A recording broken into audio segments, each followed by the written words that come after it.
When a client comes to us, the first thing that we look at the sales channels or the platforms where he's making the sales. So it could be Google and YouTube, it could be social media platforms, it could be his website, it could be a small store that he has. The benefit of Etsy is there are a captive audience of people already going on there to find the type of products that you might make, right? So people will typically go on there to find sort of smaller handmade type items that aren't, mass produced. Start building your first online presence. It will be the website itself. So you don't want to rely on a third party. And what we've seen in the last couple of years is that Etsy have bumped their fees massively. If you do have a third party platform that works well for you, utilize that platform to build your own audience. What they do is they start a social media account and they build a website, and then they expect something to happen. And then when the sales don't start flooding in, they're like, oh, something's wrong, something is not working. When I originally started Tax Solutions Pro, I started approaching the food businesses because I saw there was a huge market there. Nobody was bothered about becoming a brand, or nobody was bothered about their image online. Is when somebody DMs you this certain trigger word, it triggers an automated sequence which delivers that person a set of information, right? So you don't have to actually do anything as the person. And this, you might get thousands or tens of thousands of those per day, and it's set up all on automation.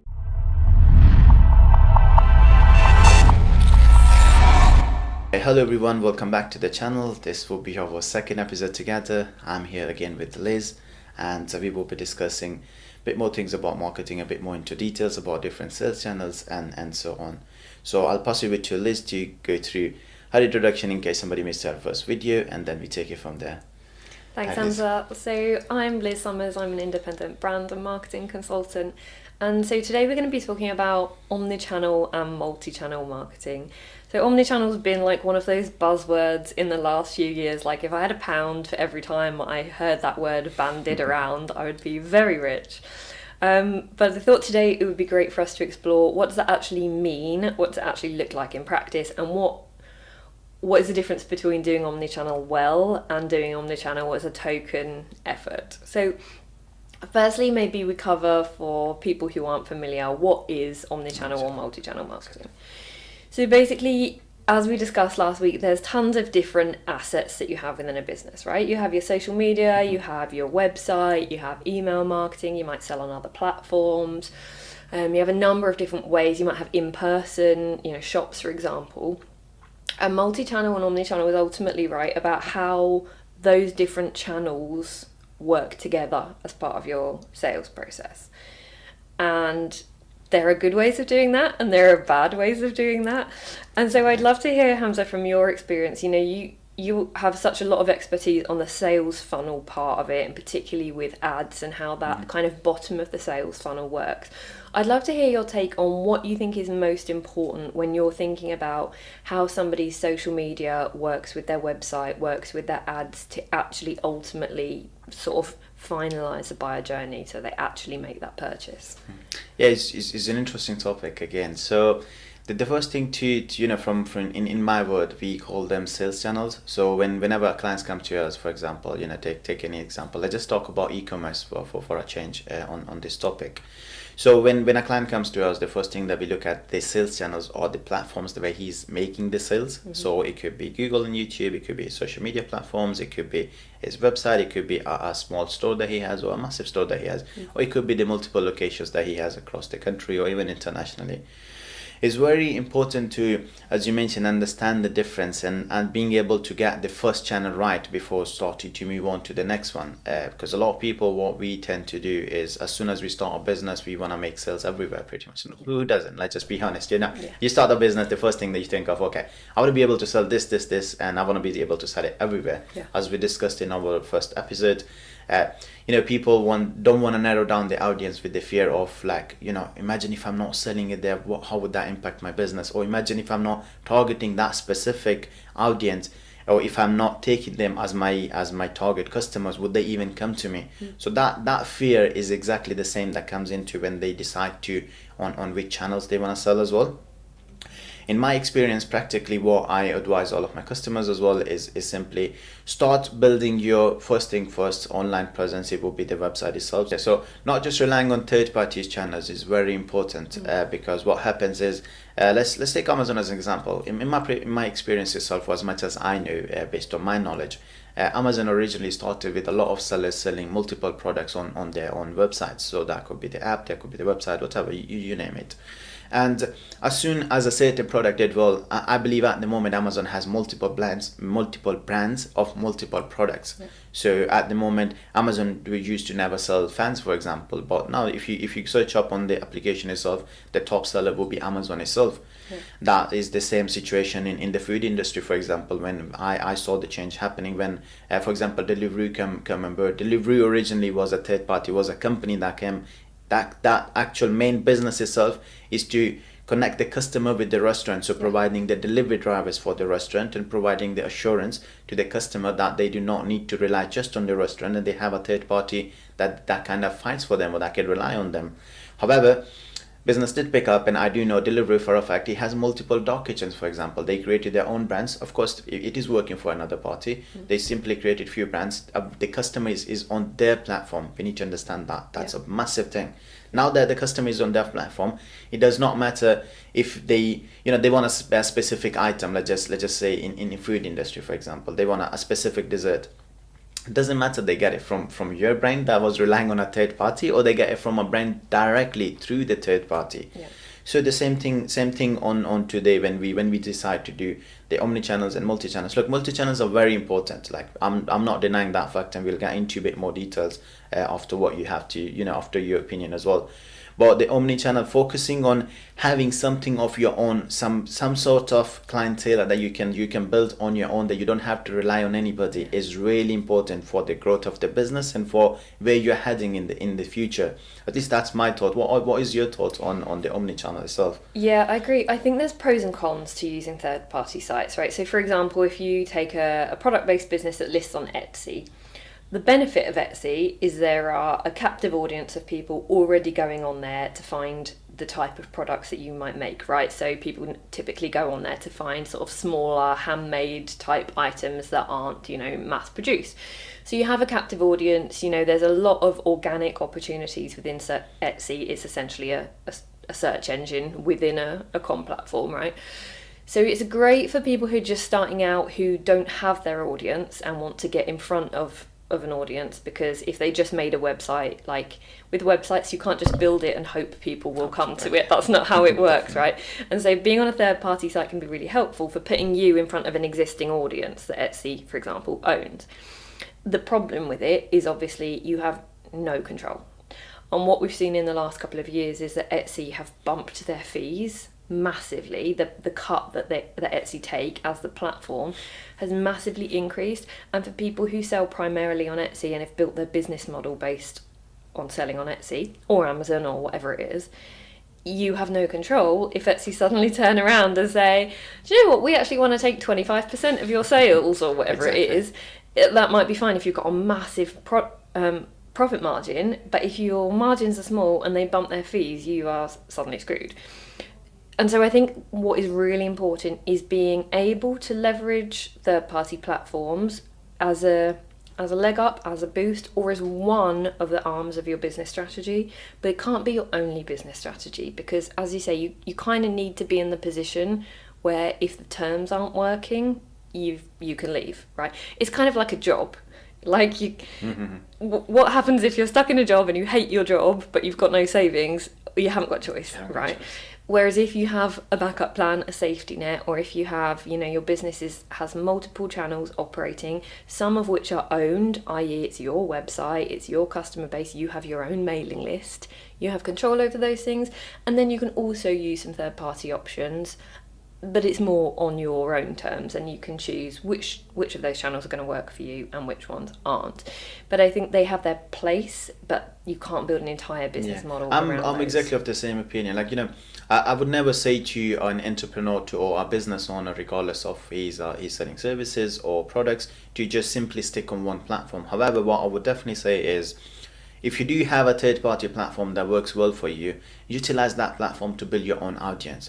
Do not just rely on that, and do not just take that for granted that it will be how it is now for for a lifetime. It's a big thing that happened in the city that we live in. So when I originally started Tax Solutions Pro, I started approaching the food businesses because I saw there was a huge market there. Nobody was bothered about becoming a brand, or nobody was bothered about their image online, and all they cared about it was simply, oh yeah, I'm making a good page. Some people would just come to me, and that was just taken as a granted thing that, doesn't matter what would happen in the future, as long as I keep on doing what I'm doing, it would work out for me. But unfortunately, it wasn't the case, and it can't be the case. We've seen with the food market. Well, we will see with that with every single other market as well. We already seen it with a lot of other markets such as luxury markets, where you could be selling jewelries, for example.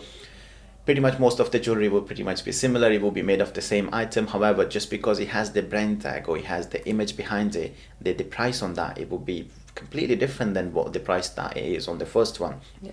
So having a good understanding of what your channel is and what the third-party channel is very important, and at the same time leveraging those third-party channels, because they already built their platforms. They are well known in the market. People use them for multiple reasons.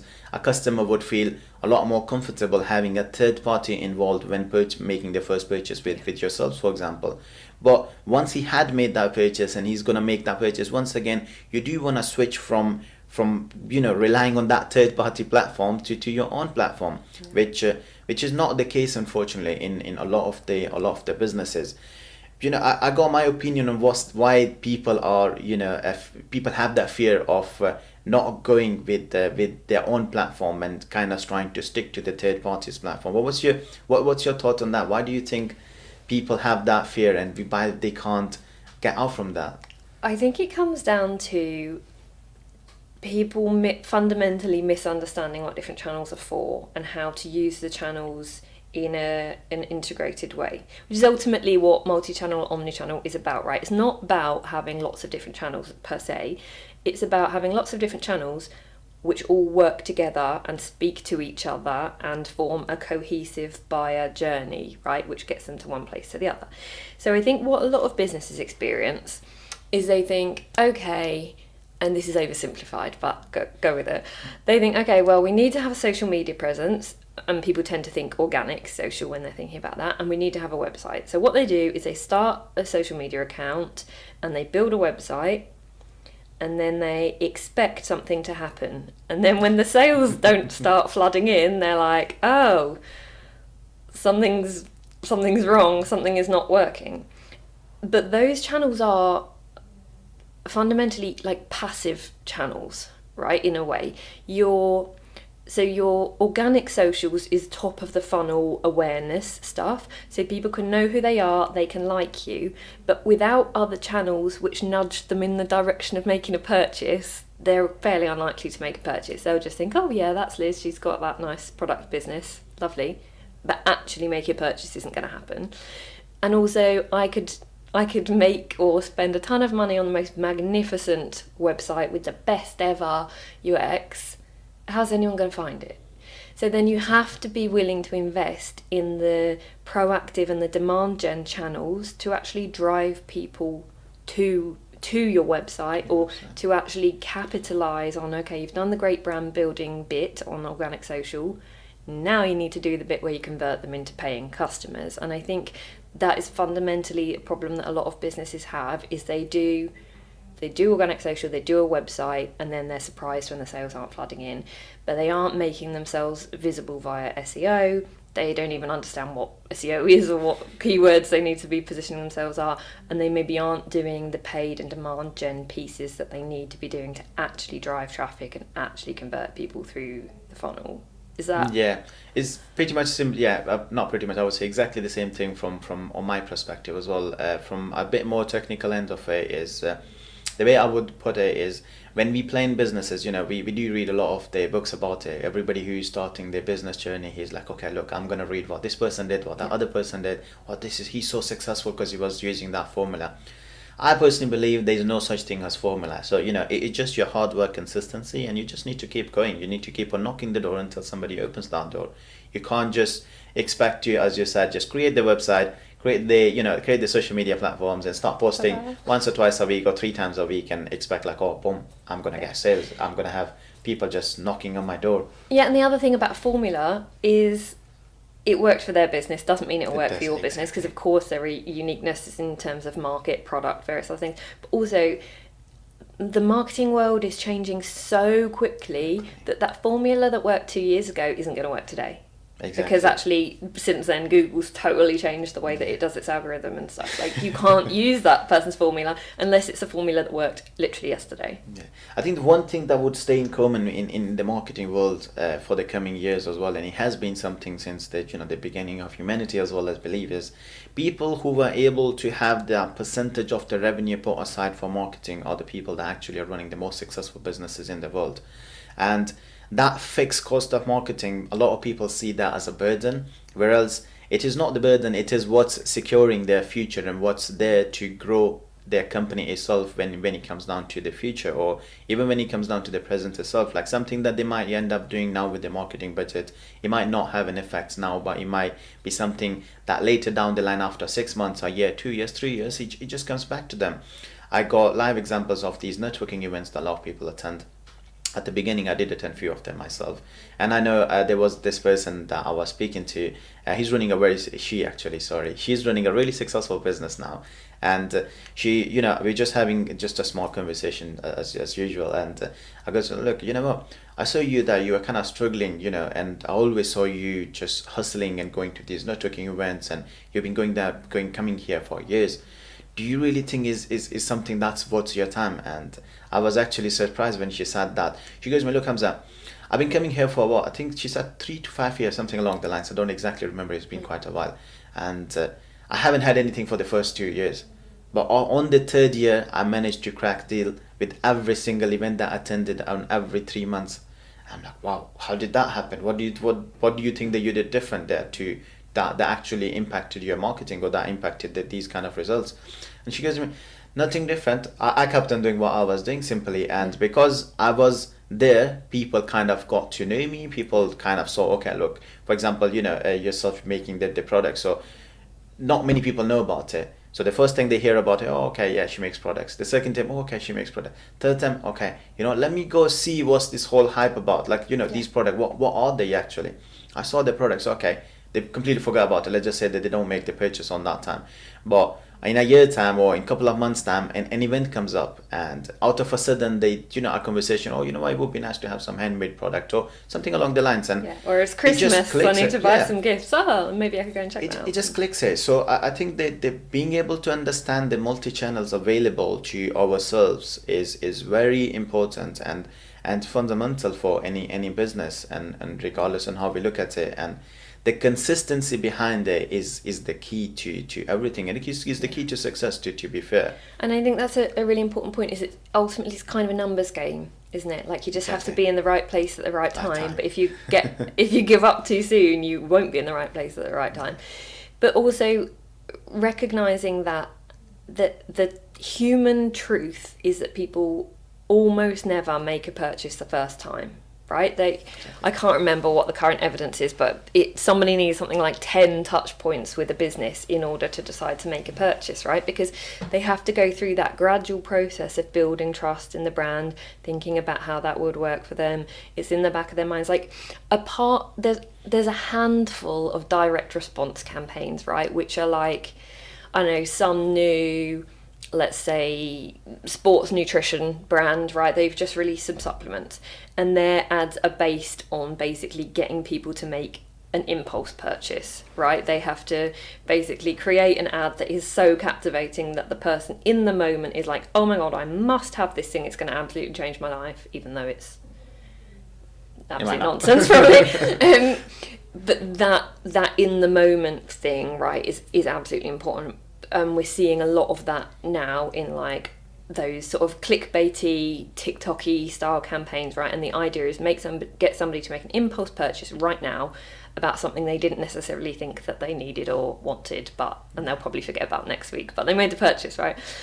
That is its own subcategory, but in most cases, in at least 95% of marketing cases, you have to create that gradual brand building, trust building piece where somebody will become more aware of you, become more invested in who you are and what you offer, contemplate that purchase. Say with your fragrance brand, you know, start weighing up, oh, do I want to buy a mass produced fragrance from a high street chain, or actually do I want to maybe buy something that's a bit more unique that makes me maybe not smell the same as every single other person smells? And they'll start thinking about that, and then they'll probably forget about it, but then they might come back to thinking about it in 3 months' time. Looking at the statistics in terms of numbers on these, so on an average e-commerce store, you get a customer having at least 16 sessions before he makes the purchase. So those 16 sessions, sometimes they down to 8 sessions as well. But even those 8 sessions is somebody who would come on the website. There's multiple factors to, of course, somebody buying the product online, especially when it comes down to e-commerce and businesses that sell a similar product on different websites. Of course, the price is a big thing for customers. The shipping is, the customer service is. So there's a lot more to it than that. However, if you just make it simpler, just to understand the buyer behavior is they do need to have some sense of assurance, or that consistency of, okay, I looked at this, it's still the same, okay, you know, I need it, let me have a look at another website. It's the same product, but it doesn't feel the same thing. So I think I trust that brand more because, of course, the whole thought process behind it, the colors that they use, the fonts that they're using, the overall channels that they have connected with them, their social media presence. That is a lot more to the purchase itself. Yeah. But because they have all that, the customer ends up choosing the brand A compared to the brand B. But because obviously the brand B most likely will be focusing on just, you know, creating the stunning website and the best user experience as possible. Yeah. But as soon as the user clicks on social media, it's not consistent. It's not there anymore. Yeah. So that trust element is lost straight away. Why do you think people don't, you know, I just come to my, sorry for the sudden question, like, you know, I just speaking out loud, and it got to me. Why people have that fear to put money into marketing? I never actually have a full answer for it, because it doesn't make sense in my head. Why would you not have a budget for marketing? You got a budget to pay your staff salaries, you got a budget for business development as well, you got budget for the admin, you got budget for traveling, you got budget for the usual small maintenance in the business they're running. How can you not have a budget for marketing? I don't get that. I think one of the reasons is that people don't understand that marketing is a fundamental part of sales. They think that marketing it's like some fluffy, nice to have thing. They kind of group it in the same category as like PR. Like, oh yeah, it would be nice if we got featured in whatever magazine, but you know, whatever, we'll worry about that some other time. And they view it as this sort of necessary evil, but that doesn't actually contribute necessarily to the commercial impact of the business. And I think that's a fundamental misunderstanding, right? And you will see that a lot in obviously the return on investment on ad spend, is that marketing is fundamentally a part of your sales. It's essentially the proactive elements of your sales strategy. And I think historically there have been a lot of challenges with showing or tracking the ROI on marketing spend, right? So people are maybe putting some money into it and it feels like that money is just sort of evaporated, and then it's really hard to track, okay, did that actually have a meaningful impact on sales, or was the uptick in sales to do with some other thing, a seasonal thing, some other whatever, our sales teams are working harder or whatever. Whereas I think now that we have more sophisticated tracking tools and the ability to create more integrated data systems, it's much easier to see the ROI on marketing spend. I would say that's still easier at the bottom end of the funnel, the like ad spend, for example, compared to investing in your branding or a creative campaign. Like, it's really hard to measure you know, if you put money into, say, billboards as an obvious example, how do you know if those billboards really had any meaningful impact or not? It's really, really hard to track. And I think that's one of the reasons that people are reluctant to spend money on their marketing, is this sense of fear about, I don't actually know if that's going to result in sales. The other thing, of course, is cash flow. I think it's maybe less of a problem once businesses are quite established and they've got a decent cash flow. And particularly for small businesses, we talked about this a little bit in the last episode, but there is this worry when you have a small business of like, how much am I going to plow into this before I know if it's got legs and I know if it's going to actually come back to me in sales? And I think that cash flow is a key problem, right? So say hypothetically, I'm a business, I'm a law firm, and I'm not getting enough customers, and I'm struggling with my cash flow, I'm struggling to pay my solicitors, I'm struggling to make ends meet. You are in the mindset of cost reduction rather than speculate to accumulate, right? Which we both know is essential. So I think people get into that like, oh, sugar, we're not hitting our targets, we need to cut back.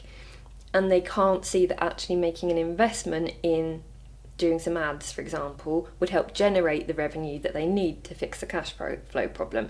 But they get into that sort of, it's like feast or famine mode, right? Like, and people can go the other way as well. People can be in like feast mode and think everything's going really well, let's chuck loads and loads of money into our marketing, and then they do it and then they expect an instant result, right? Like some sort of magical overnight, like they're going to wake up in the morning and suddenly their business impact is going to have 10x. Like, when we know that that's not how it works, actually it does take time, and investing a decent amount of money into your marketing spend is great, but you also have to put the time in. You can't do it like straight away. But I think that's where people are, is either, yes, we've got the money to spend, why haven't I had results overnight?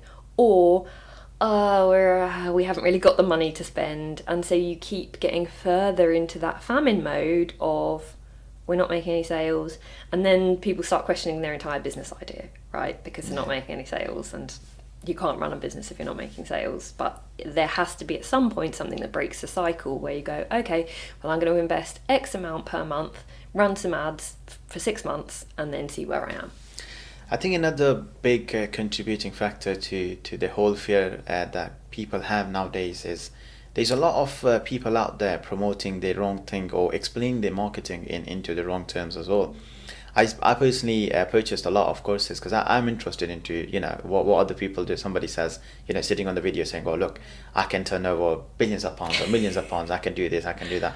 I'm like always curious about, okay, let me just buy that membership. I'm not going to name the person, but there's a very big personality on the internet that has his own channels with actually millions of subscribers that pay monthly to actually learn something in marketing. And I joined as well. So I joined as somebody who doesn't know anything about marketing. I never did e-commerce before. I don't know what Meta is. I don't know what ads are. I don't know what the ROS is, and so on. So it was actually, shocking to understand that what they were getting taught is completely the opposite on how the actual practical world is. Like, they were getting told stupid things as, oh, you do this and you're just gonna 7x your numbers. And practically, an amazing business is not actually 7xing the numbers in marketing anyway. So I don't get where the whole idea of, I'm gonna start a business, I'm gonna have 14x, for example, or 15x. Look, don't get me wrong, there are some accounts. I actually manage an account that be 14x the investment on it. However, it is obviously our work, our strategies, but at the same time, it is the industry that he's in as well. At that unique point in time, exactly. And so many other variables. Yeah, but what these people are teaching online is, a lot of people take these lessons and go to these events where there's a person talking about, oh, if you do this, that's going to happen. If you do that, just that overnight excitement that they get feed into their brains. And when they practically do it, they get put off, or when they practically pay the stupid amount of money people are charging out there, which is not correct, because obviously if the other person doesn't understand it doesn't mean that you can abuse that and make some short-term money just because the other person doesn't understand it, because that's the only maybe cash flow that he has to actually grow his business. And whenever somebody comes to me, and I feel like it's a massive responsibility that kind of gets dropping into your shoulder, and unless you do something about it, the other person would end up closing their business. A lot of people attached to that business would be ending up losing their jobs, and there will be a lot of the families that will be disturbed because of it. But that moral aspect to have into the marketing agencies, I believe that's kind of lost during the whole e-commerce decade that we kind of living in, that where people are, okay, this is a new person starting, he has over 100k investment, I can get him to spend 30-40k with me, and I can probably make 25k out of it. And let's see, whatever works for him. We kind of take it from there. So my personal opinion for anybody listening or anybody who is looking into getting into the marketing is develop the basic understanding of what the concept of marketing is. Because unless you have that, the person doing it for you is not going to be able to deliver what you are supposed to get for your business in order to survive in the market out there. There's a lot of competition as well, if you think about it. I was actually reading, obviously we are in the decade where, you know, globalization is just a normal thing. Like we can turn around and ring somebody who's not even here, he's miles and miles away, or we can just say and have a customer that I actually got a customer in America, for example, and we developed a website for that customer, and I never met the person, I just spoke him online. So it's all kind of globalized, and so is with the products as well. If you look at our market here in UK, for example, you got new apps like Temu, Shein, etc. They genuinely delivering straight from China warehouses to here, which of course reduces the cost by a huge amount compared to what you will be able to get here. So again, our point to point for the audience or for people listening is do not just rely on a single source of income for your business. There is no way in the times that we live in that would make you continue with your business, or that would help you grow. You would end up to a point where you don't have any more cash flow left. You used all of the resources that you could use, from borrowing money to anything you had, and you end up in a place where you don't want to end up, and it's very, very hard to actually bring yourself back up from there. Yeah. Well, I think the other thing is also, like, and maybe this is true of life in general, like, if it sounds too good to be true, it's probably too good to be true. Like, and I think there's a lot of that sort of snake oil type marketing stuff out there, right? Like 10x your business results. Yeah. The same as you get stuff that's like, lose 3 dress sizes overnight, but you can still eat chocolate. Like, realistically, it's probably not real. And I think a lot of people probably in their gut somewhere know that it's not real, but get kind of tricked into buying into this overnight success thing. Like, I think it falls into the whole, like, law of attraction, manifesting stuff. Like, if you believe it, it will happen. Well, yeah, but you have to actually do the hard work and give it the time that it needs. Exactly. But I think the other thing is those types of marketing programs, right, are very much like a one-size-fits-all. It's what we were talking about earlier with the formula. It's this idea that if you do these things, take these steps, your business will explode. But there is fundamentally no strategy attached to that, right? Like, different businesses need different things, obviously, the same as people trying to lose weight need different things. And there isn't this one size fits all. And the most recent example I had of that is with a customer, and he is super proactive, right? So he's learning all the time, trying to teach himself about marketing so he knows what he's doing. That's not his background. He runs a service-based business. And he had been doing something on social media, which was this whole, like, doing a video and saying, like, DM coach, or comment whatever below, right? And this is something that we're seeing a huge amount of. And I had a conversation with him and was like, just for my reference, what is that for? Like, what is the... Why that, rather than drop me a DM with what you're struggling most with right now, or whatever, like a personal message. And he was like, oh, I don't know, I just saw other people doing it. So what I then explained to him is actually the polar opposite to the right strategy for your business. Because you're a service-based business, you need to build personal connections with people. And so by saying DM coach to my inbox, well, what are you going to reply to that? If they DM you coach, the word coach, what are you going to say back? That's not a conversation. It's not a human. Probably have a long message written that will be copy-pasted to like thousands of people. But that's the point, is it works for some businesses which are massive in scale because it works on automation. So what happens is when somebody DMs you this certain trigger word, it triggers an automated sequence which delivers that person a set of information, right? So you don't have to actually do anything as the person. And this, you might get thousands or tens of thousands of those per day, and it's set up all on automation. And the people that works for is people selling basically non-personalized packages, okay? So let's say it's a standard 3-month package that you offer to everybody. So you want them to DM you this word so that you can automatically send them this thing, which sets them through this particular sales funnel to buy this package.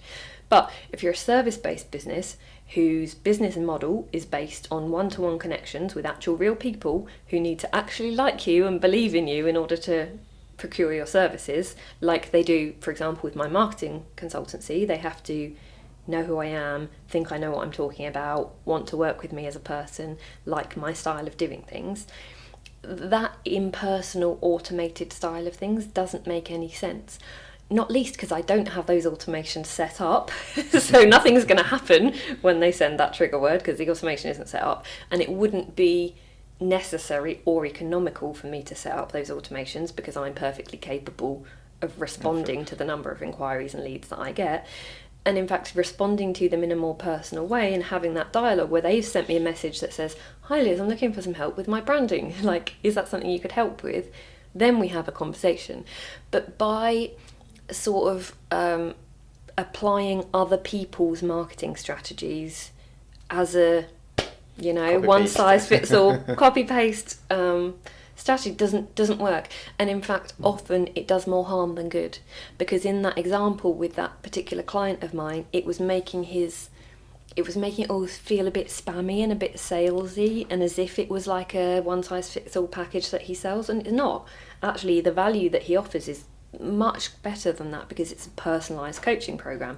But he was kind of aligning himself with these like cheap, not great packages by that marketing strategy just because it wasn't aligned with the overall strategy for his business. I think that's where people fall down, is just not having that critical thinking moment of going, does this make sense for me? What's it for? I think that the whole concept of not just copy pasting and understanding marketing doesn't mean that you read about marketing for a week or a month, or you run an ad and you're a marketing expert out of a sudden. So I will probably clear that for a lot of people listening. So when I said understand marketing, it means understand the basic concept of it, but then of course have an expert to guide you, because there is no way for you to let's just look at for any business, for a solicitor, for example. There's no way that some marketer will be better than him in the law itself. Like, he wouldn't know about the laws, he wouldn't know about the clauses, he wouldn't know how to save the client that is in a certain situation. That goes the same way with the other person as well. So the other person that has spent pretty much all of his life and all he does with other businesses as well is marketing. There's no way for you to just read something and tell him, look, what you're doing is not right, I read this and you want to do that. Because of course, if you were able to read that in the short span of time, that person that's running the marketing agency, or that person that is the marketer itself, has definitely read that, has been through it, has had multiple experiences with multiple different businesses. So having that trust element into the person that you are working with, or into any that marketing agencies as well, of course, as based on our first conversation as well, I understand is hard for people out there. However, it does not mean that if one marketing agency was in a specific way, the other marketing agency would turn out to be the exactly same as well. So that trust element has been the base of businesses since businesses started. But I personally believe that it was, a handshake, for example. You met somebody who needs a specific thing in his business to grow his business, and you have that service. You provide it, you handshake it. So you put your trust and you put your manufactured items or whatever it is in the other person's hand as a trust, and you trust that person enough to actually pull something off from that deal that works for him and yourself as well. So that, why, how, another bit that came to my mind is, of course, I got my opinion again on it, but how do you think how a client can build trust with a marketing agency? Like, I know we touched bases on this onto the first episode, but I think we should go a bit more into the details, because it would allow people to actually be able to maybe select the right marketing agency for them when looking out there. I think one of the key things is understanding the difference between a consultancy approach and a done for you approach, because I think that's where there's a fundamental misunderstanding. I think when people think about using a marketing person getting some help with their marketing, they assume that they have to pay a whacking great chunk of money every single month, and they'll have absolutely no control over what's happening, right? So they think, oh, I can't work with a marketing agency because I don't have 8k a month to spend on my marketing, and also I worry about relinquishing control, right? But they don't realise that there are also lots of other options. So for example, you can pay for a one-off consultancy, and that's a great way to kind of dip your toe in with something and think, actually, is this person, do they know what they're talking about? Are they going to deliver value? That kind of thing. You can have one-off, or you can have multiple sessions. You can have a system where somebody gives you like a consultancy and then also a sort of like a coaching or direction. So that's the way I work with a lot of my clients. They don't have the budget to employ me to do all their marketing and branding for them, but I can say, okay, here's what you need to do from a strategy perspective. And then each month we have a check-in where I say, okay, your priorities for this month are set up this email automation sequence. Now do this. Now optimize your product listings with these keywords. And it kind of provides this step-by-step guide. The benefit of doing something like that is they're also learning. It's like having me sort of mentor them in marketing, because they get used to how to do things themselves. And the goal for me with that kind of package is that ultimately people don't need me, right? They're learning how to do it themselves. And that's not going to be the case for like a big business with a massive turnover, but it works quite well for small and medium-sized businesses where they need to be able to learn how to do these things themselves. But do you think like even a medium-sized business would actually have the time to do that? It depends. Completely depends. So in some businesses, it's just not economical. They should just for sure pay somebody to do it. In some businesses where, for example, cash flow is tight, their margins are small. For example, some people have resources like they have apprentices or working students or people who are capable of doing the doing, but they don't necessarily know the strategy. So if I can set them up and say, okay, here's your brand identity guide, here's your tone of voice guide, they can deliver on brand assets using my guidance to a point. At a certain point, that is not economical for people and it doesn't make sense. Particularly, for example, if you don't have those sort of junior level resources, it doesn't make sense for the founder and managing director of the business to be knocking stuff up on Canva like it's a complete false economy, right? Like it's trying to save pennies and then you end up sacrificing a huge amount of the other much more valuable things they could be working on. I think the other thing is to really understand the two-way nature of working with a marketing agency, and the fact that the more specific you can be about what you want to achieve, who your target customer are, what your current process and funnel looks like, the easier it is for a marketing agency to do a great job. Where I think people have maybe been burnt in the past by working with agencies where it hasn't worked, quote unquote hasn't worked, is because they were not fundamentally aligned on what they were trying to achieve or what the agency were going to do for them. So last week I mentioned that example, like a marketing agency had sold a client a social media management package when what she actually needed was a content creation package. But that goes both ways, right? It's partly on the agency to sell her the right thing, but it's partly on the client to be clear on what her problems are that need fixing. So for example, whether the problem is content creation or the problem is the posting and optimizing. And I think that works both ways, and it's kind of important for both parties to take responsibility to make sure that that works, rather than some people who employ a marketing agency, get 2 months down the line, say, this isn't working, we're not getting any results, whereas actually either they haven't had the time to see the results and their expectations maybe were unrealistic, or they maybe haven't been as clear as they could have been about what they were looking for. But I think that also goes back to your previous point about these like 20x your results things, is that people have to have realistic expectations. And I think that's partly on us as marketing consultants, marketing agencies, to manage people's expectations and say, yeah, okay, we can do that work for you and we can get you the results that we want, but it's going to take 6 months, or it's going to take this budget, so that people don't come to it expecting some, miracle to occur.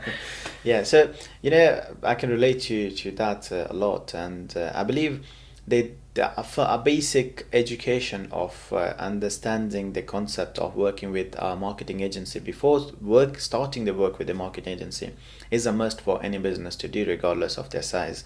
And I also believe that the marketing itself, even though some people think that it's super expensive, is not as expensive, and it can make you a lot more. And if you're not investing that time, that you can pay somebody else to invest on that. So in other words, if you're not in the business but on the business, you could be turning over 20 times more than what you're turning over just by being in the business. As you said, there is no point for a founder to sit there and try to learn how to make the designs, for example. There's genuinely no point. It doesn't make sense for him to invest his time to learn a skill that he is not professional at it. He is never gonna probably use in his life, and he thinks that if I learn it, I can save some pennies there. So the whole idea and the whole mentality of trying to save pennies in business is definitely a wrong approach in my point of view, and it is something that people should get their education on as well.